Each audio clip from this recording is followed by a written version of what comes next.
Saya diminta oleh Bapak Wali Kota waktu itu, Bapak Jokowi, untuk membuat sistem BPMKS atau disingkat Bantuan Pendidikan Masyarakat Kota Surakarta.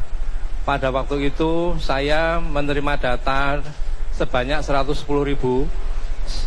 siswa, tetapi setelah saya verifikasi data hanya terserap 65.000. Nah, jadi dari situ muncullah duplikasi data.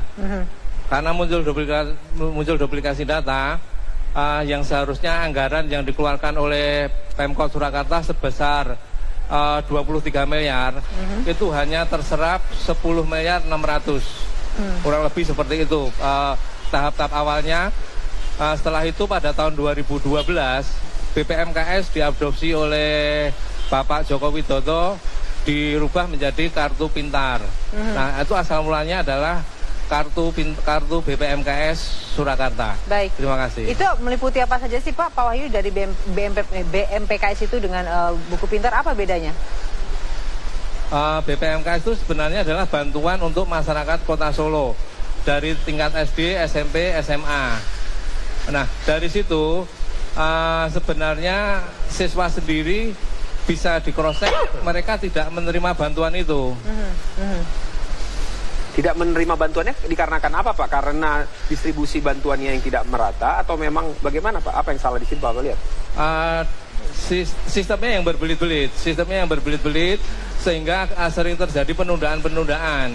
Dan akhirnya yang paling sangat vital itu adalah tidak terserapnya alokasi dana itu ke siswa.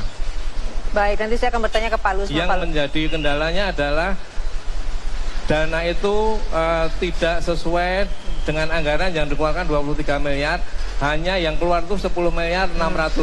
Di mana sisanya Pak? Yang 13 miliarnya itu Pak? Halo? Pak Wahyu, dari 23 yang keluar hanya 10, sisanya 13 itu? 10 miliar 600. Jadi ada perbedaan kurang lebih 12 miliar 400-an itu. Iya, apakah itu yang membuat akhirnya Pak Lusman mengadukan perihal BPMKS ini ke KPK? Tapi dijawabnya nanti Pak, karena kita harus break sejenak. Sudah saya sampaikan juga ke Bapak. Laporkan ini jauh hari sebelumnya, yaitu tahun 2012, sewaktu beliau masih jadi wali kota Solo dan mau mencalonkan jadi gubernur di DKI Jakarta. Nah, karena karena kebocoran tersebut, dugaan korupsi yang dilakukan tersebut, maka kami tidak rela sebagai masyarakat Kota Solo, sebagai sesama warga kota, kami merasa malu, merasa prihatin, sekaligus kecewa terhadap beliau karena orang Solo itu sama sekali dilarang berbohong, apalagi sekarang menggarong uang rakyat, menggarong uang umat Islam, uangnya fakir miskin, yatim, piatu dan sebagainya. Ini saya terpanggil untuk meluruskan ini semua agar kalau memang digarong uangnya jangan sampai nanti dimakan, kalau bisa dikembalikan ke masyarakat Surakarta. Tetapi modus operandi ini kami yakini itu juga dilakukan sampai di Jakarta dengan kartu-kartu yang sama ini. Dan sekarang mau dilakukan di tingkat nasional, dan terus kerugiannya mau berapa triliun, ratus triliun. Nah, kami sebagai sesama warga kota sangat prihatin, malu, dan kami memohon agar ini semua diluruskan agar masyarakat Kota Surakarta, Jakarta dan Indonesia terselamatkan dari modus operandi penggarongan uang rakyat dan uang umat Islam ini. Terima kasih. Pak Ali, modusnya seperti apa Pak Ali? Modusnya itu tadi Anda katakan modus penggarongan uang ini.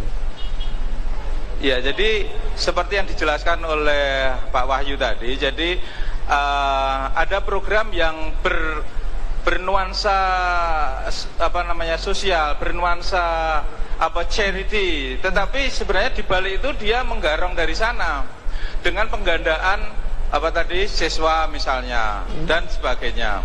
Lah, penggandaan ini kan